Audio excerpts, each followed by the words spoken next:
बाद शिक्षकों के साथ मीटिंग किया गया था, टीचर को लेकर के, 17वीं बीपीएससी को लेकर के क्या कुछ मामला सामने आया, सारी चीजों पर बात करेंगे। और देख सकते हैं बहुत सारे शिक्षक आज बीपीएससी के अंदर गए हुए थे, खान सर, रहमान सर, शशि शरण सर और तमाम पटना के ऐसे शिक्षक जो बीपीएससी पढ़ाते हैं, टीचर पढ़ाते हैं, उनको बाइज्जत बीपीएससी के द्वारा आयोग में बुलाया गया था। और क्या कुछ हुआ, सारी मुद्दों पर बात करेंगे। वेरिफिकेशन प्रोसेस में क्या हुआ, वन कैंडिडेट वन रिजल्ट में क्या हुआ, डोमिसाइल को लेकर क्या कुछ बातें की गई, बैकलॉग सीटों को लेकर क्या कुछ बातें की गई, तो सारी चीजों पर बात करेंगे। अभी रहमान सर हमारे साथ, सर से जानेंगे क्या कुछ बदलाव किया जा सकता है इसमें। बाकी गुरु रहमान सर हमारे साथ हैं। और सर अभी देखिए बीपीएससी से निकल ही रहे हैं और चेयरमैन से क्या कुछ बातें हुई। सर से बहुत सारे लोग गुहार भी लगाए थे क्योंकि बहुत कम, बहुत लिमिटेड शिक्षकों को बुलाया गया था बीपीएससी के द्वारा जो अच्छा करते हैं। और रहमान सर हमेशा छात्रों का आवाज बने रहते हैं, इसलिए आज मीटिंग में सर के द्वारा सारी बातों को रखी गई होंगी। सर एक एक करके आपसे बातें करना चाहेंगे। क्या sir one candidate one result पर चर्चा की गई? वन कैंडिडेट वन रिजल्ट पर चर्चा मैंने किया, मैंने डोमिसाइल पर चर्चा किया, मैंने आपको सप्लीमेंट्री रिजल्ट पर चर्चा किया। मैंने कहा कि 4 पद है, 4 पद है, उसमें अगर एक पद फट जाता है तो 3 पद को इसी में शामिल किया जाए। इन सारी बातों को चर्चा करने के बाद उन्होंने स्पष्ट रूप से कहा कि ये सरकार के हाथ में, हमारे हाथ में नहीं है, तो वो बात क्लियर हो गई। लेकिन उन्होंने domicile, one candidate one result और एज रिलैक्सेशन ये सरकार के हाथ, आयोग के हाथ में नहीं है। और दिव्यांग तथा महिलाओं से संबंधित जो बिहार की है, जिनको आरक्षण है, उनमें उन्होंने स्पष्ट रूप से वादा किया है कि बाहर के दिव्यांग और बाहर के आरक्षित महिलाओं को बिहार में रिजर्वेशन नहीं दिया जाएगा। उन्होंने जनरल कैटेगरी में रखा जाएगा, जनरल कैटेगरी में रखा जाएगा। और सबसे महत्वपूर्ण बात उन्होंने कहा कि 15 नवंबर को बापू सभागार या उसी तरह के एक बड़े हॉल में 5000 से अधिक बच्चों के साथ, सारे शिक्षकों के साथ हम लोग चर्चा करेंगे। हमने रिक्वेस्ट किया कि सर आप ट्वीट नहीं करेंगे, आप समय समय पर रूबरू होते रहे लड़कों से, लड़कों की समस्या दूर हो जाए। 5 नवंबर के बाद 15 नवंबर के बाद 15 नवंबर को फिक्स है, छात्रों से संवाद बीपीएससी करें, बीपीएससी शामिल चेयरमैन ही मुख्य रूप से उसमें संबोधित करेंगे। अच्छा सर, वेरिफिकेशन प्रोसेस में बदलाव को लेकर के छात्र बहुत दिनों से मांग कर रहे हैं, क्या इस मीटिंग का सकारात्मक रिजल्ट कुछ रहा? इस मीटिंग का सबसे बड़ा सकारात्मक रिजल्ट यही रहा कि सर ने, खुद अध्यक्ष महोदय ने कहा कि मैंने कहा कि सर अगर रिजल्ट कल परसों दे रहे हैं तब तो कोई बात नहीं है, लेकिन अगर रिजल्ट में लेट है तो डीबी पहले करा लीजिए। तो इन्होंने परमार साहब ने खुद कहा कि डीबी पहले करा लेंगे। यह छात्रों की बहुत बड़ी सफलता है, इसमें छात्रों को चिंतित होने की आवश्यकता नहीं। मतलब जो 2 बार डॉक्यूमेंट वेरिफिकेशन होता था वो अब एक ही बार होगा और ज्वाइनिंग के पहले होगा, ज्वाइनिंग के पहले होगा, उसके बाद ही ज्वाइनिंग लेटर जारी होगा। ये अध्यक्ष महोदय ने खुद अपने मुंह से कहा। अच्छा सर, डोमिसाइल को लेकर के क्या सरकार के यहाँ डोमिसाइल हो, एज रिलैक्सेशन हो, वन सीट वन कैंडिडेट हो, ये सारी की सारी बातें सरकार के हाथ में है। सरकार से हम लोग गुहार करते हैं, माननीय मुख्यमंत्री से हाथ जोड़कर विनती करते हैं कि अब बिहार के बच्चों के हित को ध्यान में रखते हुए उनकी समस्या का निराकरण करें। तो सर मेन जो आप लोगों का मीटिंग बुलाया गया था वो मेनली बीपीएससी टीचर छात्रों के लिए था या 17वीं बीपीएससी को लेकर? ये सीके से आयोजित होने वाली तमाम परीक्षाएं उनसे उसको लेकर था और चोर दलाल जो घूम रहे हैं उनसे बचने की सलाह के लिए था। और चूंकि हम लोग बच्चों से जुड़े हुए हैं इसलिए बुलाया गया था। 17वीं बीपीएससी को लेकर क्या कुछ बोला गया था सर? इस बार तो डेट नहीं करेगी? नहीं, 13 नवंबर को परीक्षा होगी तो होगी, हर हाल में होगी, पारदर्शिता के साथ होगी। सर ने कहा, हम लोगों ने कहा 13 नवंबर को परीक्षा होगी और 2 से 3 सेट में क्वेश्चन रहेंगे। 8-10 सेट का जो हल्ला था वो नहीं होगा और पूरी पारदर्शिता के साथ होगा और बाथरूम का भी जैमर काम करेगा। सर ने इस बार कहा दिया। मतलब इस बार कोई धांधली सेटिंग नहीं होगी, कोई पेपर लीकेज कुछ नहीं होने वाला। मतलब बीपीएससी कमर कस चुकी है, बीपीएससी कमर कस चुकी है। वो माननीय मुख्यमंत्री से अनुरोध है कि बच्चों को ध्यान दें। पूरा निचोड़ यही है सर कि डॉक्यूमेंट वेरिफिकेशन अब फाइनल मेरिट के पहले कर दिया जाएगा, बाकी चीजें सरकार के हाथ। सरकार का। चलिए बहुत बहुत धन्यवाद सर, आप यहाँ तक आए और छात्र हित में इतनी सारी बातें की, इसके लिए तहे दिल से धन्यवाद। और बच्चों को कहिएगा कि अगर उनका जो आंसर दिया है उन्होंने और एससीईआरटी से मिल रहा है कि सही है तो वैसी परिस्थिति में बच्चे खुद आ जाए, हम फोन कर देंगे। नहीं तो मैं अगर अध्यक्ष महोदय के सामने रखूंगा।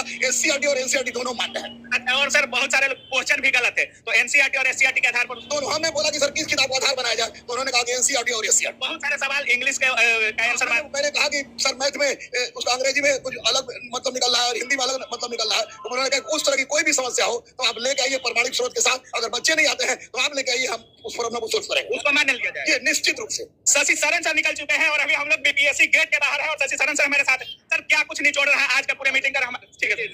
निचोड़ बस इतना ही है कि आयोग ने शिक्षकों को बुलाया और शिक्षकों के माध्यम से ये बताने का प्रयास किया कि आयोग की कार्यप्रणाली क्या है, आयोग किस हिसाब से काम कर रहा है और आयोग की कार्य करने का तरीका क्या है। जो छात्रों के मन में विभिन्न भ्रांतियां होती है कि पेपर कैसे सेट होता है, पेपर अगर लीक हो गया तो वो लीक हुआ तो उसके बाद आयोग ने अपने अंदर में क्या बदलाव किया, उन तमाम चीजों को बहुत आसानी से, बहुत विस्तृत तौर पर आयोग से समझाया गया। नॉर्मलाइजेशन भी बीपीएससी को लेकर के बात हुई, क्वेश्चन के ऊपर बात हुई, जो बीपीएससी के अंदर में बिहार स्पेशल का वेटेज बढ़ना चाहिए कि नहीं बढ़ना चाहिए, मल्टीपल सेट्स में पेपर होंगे। बहुत क्लैरिटी के साथ उन्होंने आयोग की पूरी कार्यप्रणाली के बारे में बताया और बताया कि आयोग किस प्रकार से काम करती है। उसके बाद मैंने आंसर की के लिए भी लास्ट में आवाज उठाया तो सबने कहा कि ठीक है, आंसर की वैसी परिस्थिति के अंदर में एग्जाम खत्म होने के बाद सेम डे प्रयास किया जाएगा कि अपलोड कर दिया जाए। उसके बाद सुनने में आ रहा था कि इंग्लिश और हिंदी को इंग्लिश का आधार बना करके आंसर मान लिया जा रहा है, तो उसके बारे में कुछ उसके बारे में बातचीत हुई और उन्होंने कहा कि अगर इस तरह का मामला है तो संज्ञान में आएगा और उसके ऊपर हम लोग चर्चा करके उसका आंसर की सही करेंगे। सर 3 मुद्दा, one candidate one result, domicile और बहुत सारे एज को लेकर भी मांग कर रहे थे। इन सब पर बात हुई। देखिए, एज, डोमिसाइल और इन तीनों चीजों पे चर्चा हुई और आयोग ने क्लियरली अपना स्पष्ट किया कि हम भाई एग्जाम कंडक्ट कराने वाली बॉडी है। हमारा काम एग्जाम कंडक्ट कराना है, न कि इन प्रक्रियाओं को देना। मान लीजिए कि आपको 1000 लोग चाहिए तो आप हमें लिखकर कागज पर देते हैं कि 1000 लोग चाहिए, जिसमें 50 लोग ये चाहिए, 50 लोग ये चाहिए, तो उस हिसाब से हम प्रक्रिया को करा देते हैं। तो वैसी परिस्थिति के अंदर उन्होंने क्लियरली कहा कि हमें जो इंस्ट्रक्शन जीएडी से मिलता है, जो जनरल एडमिनिस्ट्रेशन डिपार्टमेंट है,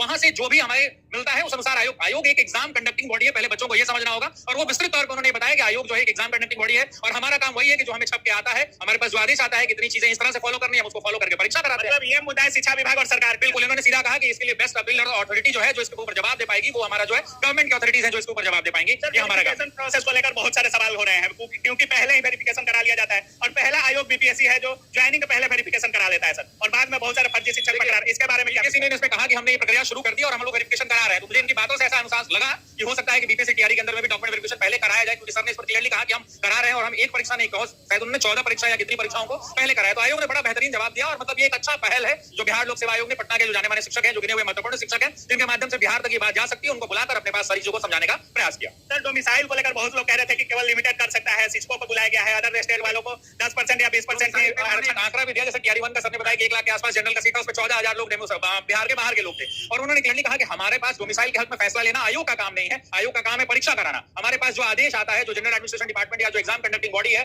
वो एग्जाम में जो आदेश हमें देती है, हम परीक्षा कराते हैं, उस हिसाब से हम रिजल्ट देते हैं। डोमिसाइल का मुद्दा सरकार का मुद्दा है, सरकार उस पर विचार करेगी। ये लोगों के मूल अधिकार से उन्होंने जोड़कर बताया कि भाई आप बैर नहीं कर सकते, बहुत सारी जो चीजें हैं। और आप उन्होंने मतलब मूल मिला के यही बात बताई जो इसके पहले वाली बात थी और वो क्लियरली थी। सर, हो सकता है मतलब वेरिफिकेशन प्रोसेस में बदलाव कर दिया जाए। डेफिनेटली बातों से ये लग रहा था कि पॉजिटिव है और वेरिफिकेशन में प्रोसेस में बदलाव हो सकता है। बाकी चीजें सरकार के हाथ में है सर। डेफिनेटली जो उसके ये एग्जाम कंडक्टिंग है, बिहार लोक सेवा आयोग का काम परीक्षा कराना है, परीक्षा से संबंध में फैसला लेना इसका काम है। इसका काम है क्वेश्चन सेट कराना, एग्जाम साफ सुथरा कराना, एग्जाम करा के कॉपी चेक करके रिजल्ट दे देना। अब भैया इनको आदेश ही मिला है कि आप इतना आदमी इस कैटेगरी से दीजिए, तो उस हिसाब से आदेश का पालन करते हैं। पूरे बिहार में देखा जाए तो सबसे ज्यादा छात्र ऑफिसर एकेडमी से टीचर में पढ़े हैं सर।